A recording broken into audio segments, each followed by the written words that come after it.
Olá pessoal, vocês sabem como escolher um adoçante? O meu nome é Ali Davi, eu sou nutricionista, mestre e doutora em Fisiologia Humana pela USP e fundadora do GEM, o Grupo de Estudos em Nutrição.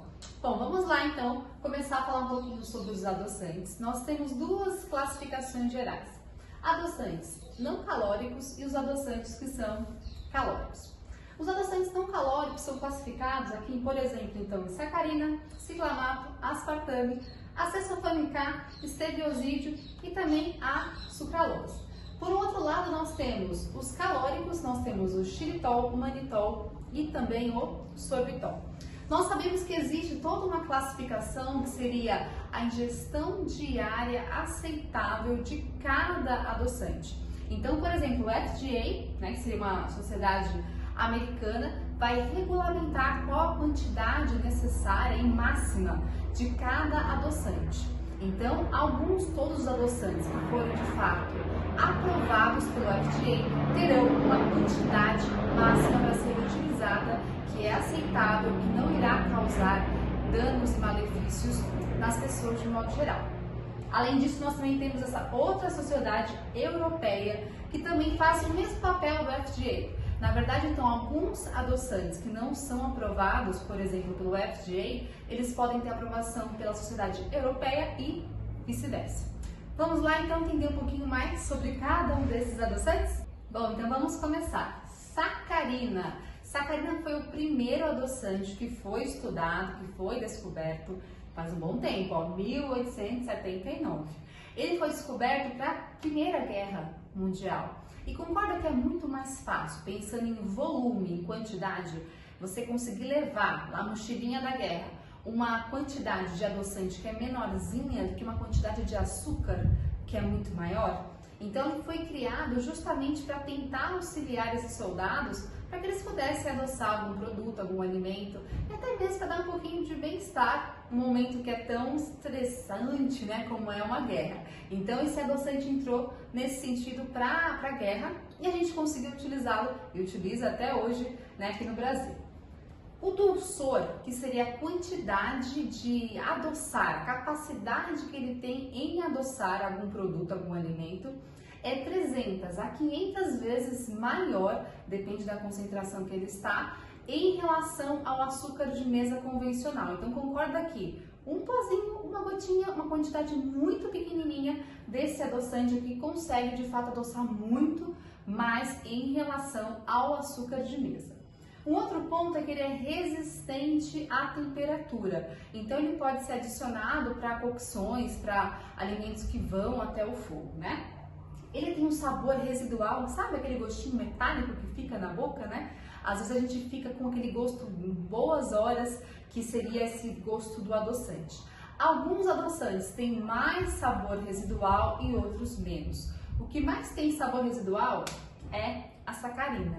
Por isso que ela nunca está sozinha, ela sempre está associada com outro tipo de adoçante para tentar mascarar um pouco esse gosto residual que ela apresenta. A questão é que a sacarina é muito baratinha, muito em conta o valor. Então ela pode ser adicionada com outro adoçante para quem tem um custo mais em conta desse produto.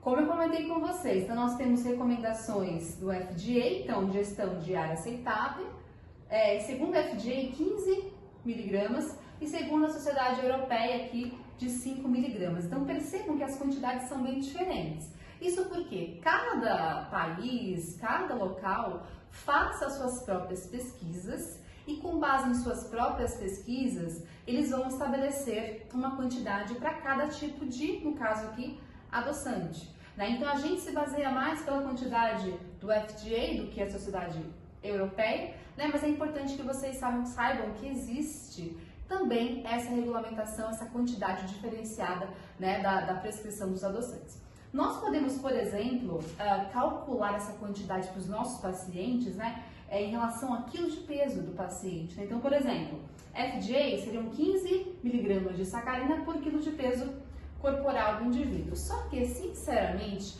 a quantidade é enorme.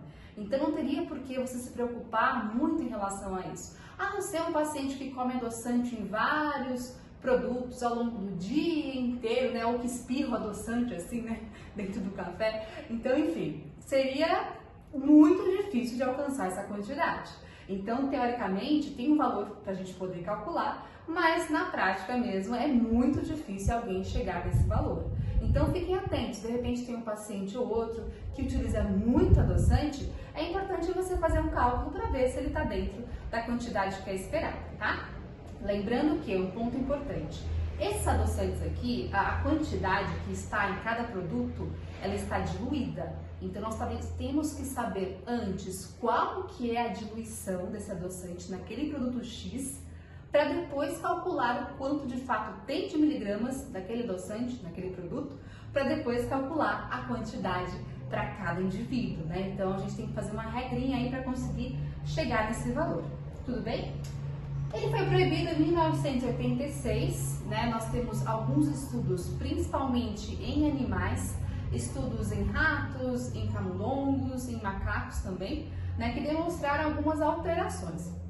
Estudos em humanos são poucos. Concorda que é difícil a gente, de repente, fazer um estudo controlado com humanos utilizando adoçantes? Vamos supor, ó, peguei X 20 humanos, coloquei de repente numa casa, eu vou dar só sacarina para ele, uma dose igual entre todas as pessoas daquela casa durante um mês, por exemplo.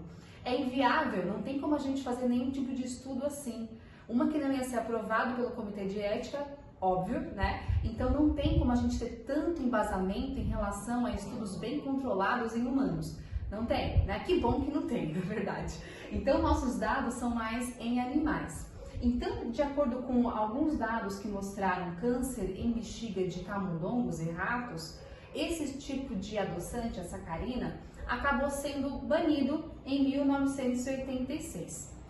Ele retornou a ser comercializado e aprovado de acordo com novos estudos que foram feitos, mostrando uma segurança maior dessa sacarina. Então, em 2000, voltou a ser aprovado no Brasil e em 2010, voltou a ser aprovado nos Estados Unidos. Existe um documento bem interessante que foi publicado recentemente com dados de todos os adoçantes, com várias características de vários estudos. Eu vou compartilhar com vocês no nosso grupo do Telegram para que vocês tenham acesso a esse riquíssimo material, tá? Bom, outro ponto, ele é seguro na gestação. Então, alguns adoçantes são seguros e outros não são recomendados. Então, a sacarina, ela pode ser utilizada, preço baixo, então ela está liberada também para as gestantes. Vamos lá para o próximo tema. Ciclamato. Então, o ciclamato veio logo depois da sacarina, 1950. Ele também é resistente à temperatura e o dulçor dele é um pouco bem menor, na verdade, né? 30 a 40 vezes em relação ao açúcar de mesa. Além disso, em relação às quantidades necessárias não, né? Aceitáveis de ciclamato, são 11 miligramas de acordo com a Sociedade Europeia, porém, o FDA não aprova. Na verdade, ele aprovava antigamente, eu já chego lá, né? Hoje em dia ele não tem mais essa aprovação. No Brasil, ele é vendido, mas nos Estados Unidos não é liberado. Ele tem uma sinergia com a sacarina. O que é isso? Combinado com a sacarina, ele consegue oferecer um docinho, um sabor mais agradável. Então, ele consegue adoçar mais e deixar a composição mais adequada. Lembra que eu falei que a sacarina tem um gostinho mais metálico? Quando combina-se com o ciclamato, o gostinho fica mais adequado e mais aceitável. Bom, então, como eu falei, Estados Unidos, ele utilizava, né, o ciclamato. Porém, em 1985, foi identificado que alguns animais apresentaram tumor de bexiga. E aí, por conta disso, desde aquela época até hoje em dia, não existe nenhum tipo de liberação de ciclamato nos Estados Unidos. O Brasil utiliza, Europa também, mas Estados Unidos não. Pode reparar, a Coca-Cola que tem aqui, que tem na Europa, e que tem nos Estados Unidos é totalmente diferente em relação aos adoçantes que são utilizados. Então, lá nos Estados Unidos, nunca que a gente vai encontrar ciclamato em nenhum produto, em nenhum refrigerante, nenhum alimento. Tudo bem? Bom, Ele tem um efeito osmótico. O que é isso? Ele consegue causar diarreia, porém acima da quantidade doída, que seria a quantidade aceitável para cada indivíduo, né? Então, cuidado com essa quantidade, aquelas pessoas que espirram, né? O adoçante em alguns chás, em cafés, cuidado para não atingir o efeito osmótico e causar diarreia nesses indivíduos. Além disso, ele atravessa a barreira placentária, né? Ele não causa teratogênese. O que é isso? Ele não vai causar má formação fetal no bebezinho, no feto. Porém, ele não pode ser utilizado, então, por gestantes. Curiosamente, existe uma marca que faz uma mistura de ciclamato com sacarina que, antigamente, a foto da embalagem era uma gestante. Enfim, tudo bem, né? Tudo bem não, né? Então, para gestante não pode ser indicado a utilização de ciclamato. Então, cuidado na prescrição de alimentos, verifiquem se tem ciclamato na composição desse produto, seja um refrigerante, seja um suco, seja uma barrinha e por aí vai. Então, cuidado quando forem as gestantes, tá? Nosso próximo adoçante, Acesulfame K, né? Nosso próximo adoçante, o dulçor de 200 vezes acima da sacarose, então ele adoça bastante em relação ao açúcar de mesa. E ele tem um gostinho, um sabor bem semelhante ao açúcar de mesa, a sacarose. Então é interessante, né? Até agora, pensando em sabor, ele é o mais gostosinho para ser utilizado. E o interessante é que o Acesulfame K, esse K é de potássio, viu? Então cuidado com pessoas que fazem dietas com restrição ao potássio. Muito importante avaliar esse quesito.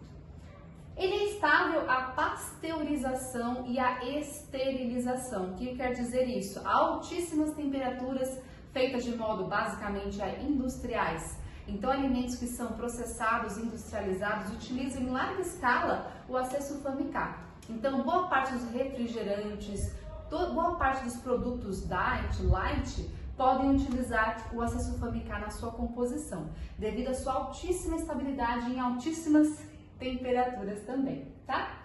Ele não tem esse gostinho residual, já ajuda bastante, né? Então, até agora ele é mais saboroso do que a gente comentou, né? Então, ele tem um gosto agradável, ele é estável, por isso que ele é tão utilizado na indústria. Lembrando que, normalmente, os alimentos industrializados são feitos por combinações, né, de vários adoçantes até chegar-se no sabor que é aceitável e adequado de acordo com aquela indústria. Bom, eles, 1%, uma quantidade bem pequenininha, hein? 1% apenas é metabolizado em acetoacetamida. O que é isso? É um componente tóxico, que pode causar dor de cabeça, irritabilidade, até em alguns casos, algumas alergias e cânceres.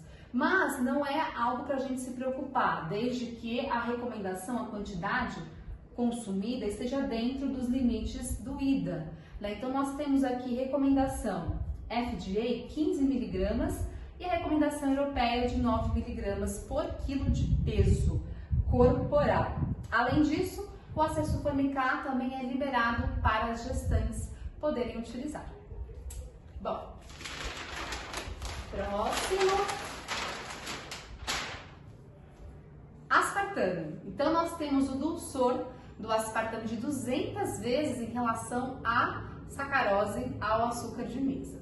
A quantidade que nós temos aqui em relação ao FDA, 50 mg e a europeia, 40 mg por quilo de peso para cada indivíduo. Além disso, nós temos um porém aqui, né? Esse aspartame é formado por 3 coisinhas. Nós temos aqui aspartato, fenilalanina, são 2 aminoácidos, né? E um metanol. Se de repente a gente aquecer acima de 180 graus Celsius, o que acontece com esse dipeptídeo é uma quebra, né? A gente consegue, de fato, quebrar, hidrolisar, né? Digerir, de certa forma, essa combinação, essa ligação.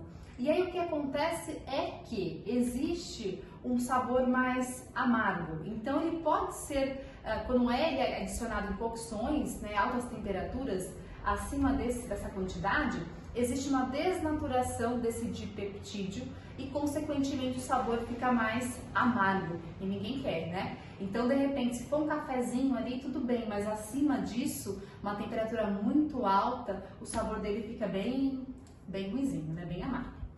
Enfim, um outro ponto importantíssimo aqui é a questão da fenilalanina. Então, para os pacientes que são fenilcetonúricos, isso vai ser diagnosticado logo no nascimento dessa criança, desse bebê, né? E eles não podem consumir alimentos que têm fenilalanina.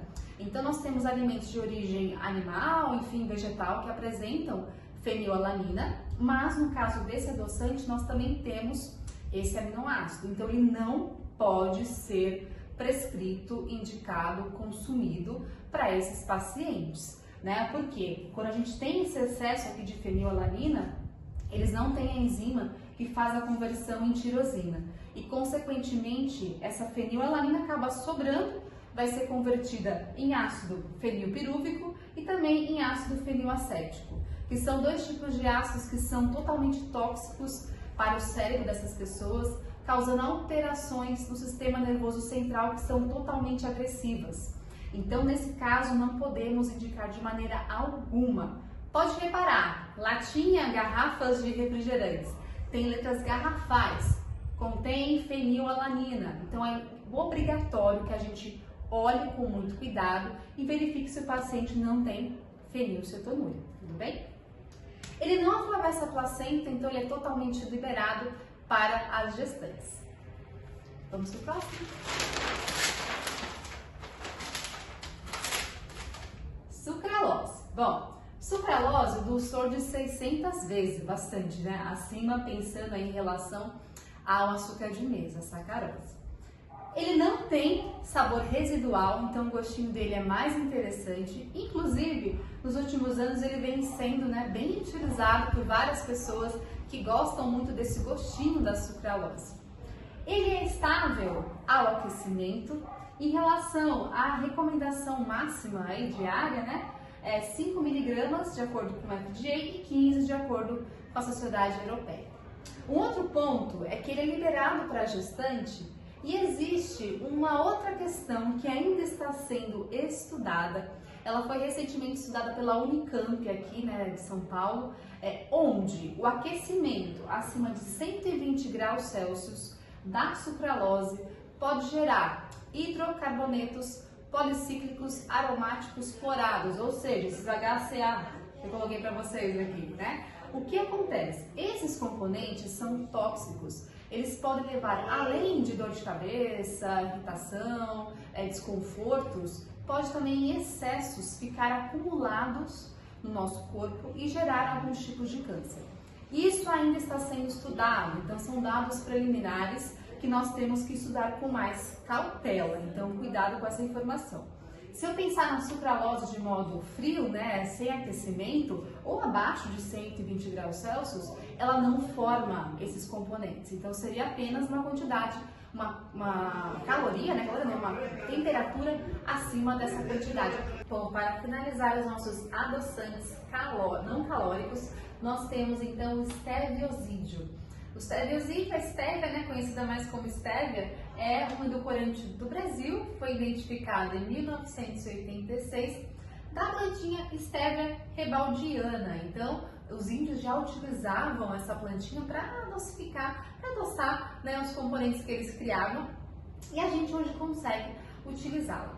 Ela consegue adoçar 300 vezes superior em relação à sacarose, porém ela tem um gostinho meio amargo. Então, não são muitas pessoas que gostam muito da estévia. Um outro ponto é que o IDA estabelecido são 4 mg por quilo de peso. Além disso, nós não temos estudos que mostrem muita toxicidade em relação ao steviosídeo. Até existem alguns, como qualquer adoçante tem, em relação a alguns animais, ratos, camundongos, mas até então ela é um tipo de adoçante seguro, um adoçante que pode ser utilizado. O único porém seria esse gostinho mais amarguinho que ela apresenta. Bom, agora nós temos os adoçantes que são calóricos. Então, xilitol, manitol, eritritol são adoçantes que são calóricos. Todos eles são derivados, são carboidratos, né? São derivados da xilose, que pode ser aquele bagaço da cana, por exemplo, né? Então ele é extraído, purificado e nós temos o xilitol.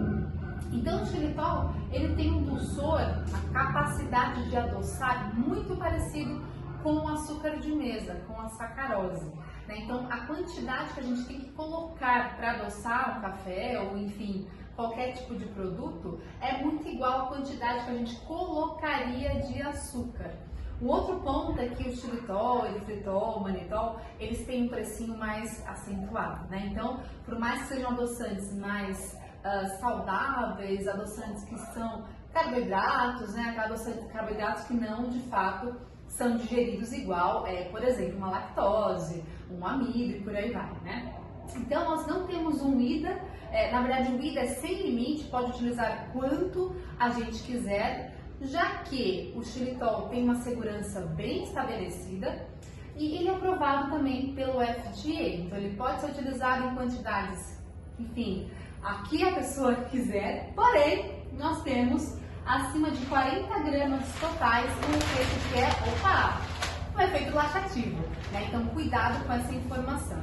Né? Inclusive o manitol é utilizado para fazer tipo de lavagem para fazer intestinal, para exame de colonoscopia. Então o xilitol não, mas o manitol, que é um adoçante bem parecido com o xilitol, muda um pouquinho só a classificação química dele, né? A molécula química dele. Ele pode ser utilizado para fazer exame de colonoscopia, afinal ele tem efeito laxante bem significativo, né? Além disso, além do efeito laxativo, o xilitol também tem um efeito de cólicas, desconforto gástrico. É um carboidrato que não é digerível, então ele fica lá no intestino sendo fermentado pelas bactérias, né, do intestino. E aí o que pode acontecer? Cólica, flatulências, com doses pequenas. Então, algumas pessoas com pequenas doses de xilitol podem ter um desconforto gastrointestinal. Então, cuidado. Apesar de ser um adoçante interessante, uma segurança interessante, em algumas pessoas pode ser um tiro no pé. Pode ser, de fato, uma utilização bem inadequada, porque a cólica que ele provoca realmente é uma cólica bem que incomoda bastante. Então, cuidado com essa utilização. Se o seu paciente nunca utilizou, peça para que ele faça um teste do xilitol para ver se ele se adapta, se ele tem essa cólica ou não. Então, cuidado, tá? Ele também é estável à temperatura. Tudo bem?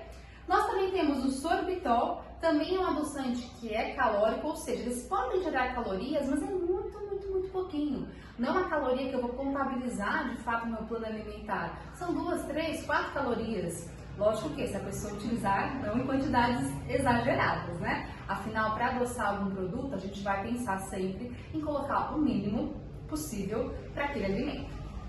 Ele é extraído de frutas como maçã, ameixa e pêssego, então também é um alimento, também é um tipo de adoçante que é mais natural, mais saudável, que pode ser utilizado. E ele tem uma característica interessante, ó, que é igual parecido com o xilitol, que acima de 30 gramas também pode causar desconforto gastrointestinal. Então, cuidado com essa informação. Se o seu paciente tem esse desconforto, a gente não pode colocar esse adoçante para esse paciente. Um outro ponto é que o sorbitol, ele é umectante, ou seja, ele consegue manter a umidade daquele produto. Por isso que ele é muito utilizado em alimentos industriais, como, por exemplo, barrinha de cereal, barrinhas proteicas, até mesmo docinhos, cremes, para alimentos que são, enfim, diet, né, normalmente, em larga escala. Inclusive, também nós temos em pasta de dente, né? Então, ele é largamente utilizado a nível industrial, né, em alimentos industrializados e processados, e ele também é estável ao aquecimento. Além disso, tanto o xilitol quanto o sorbitol são liberados para gestantes, né? E nesse caso, nós também não temos um limite em relação ao sorbitol, não temos um limite em relação à ingestão diária aceitável, né? Pode utilizar o quanto quiser e ele é um adoçante que é aprovado também pelo FDA. Espero que vocês tenham gostado e até o próximo vídeo.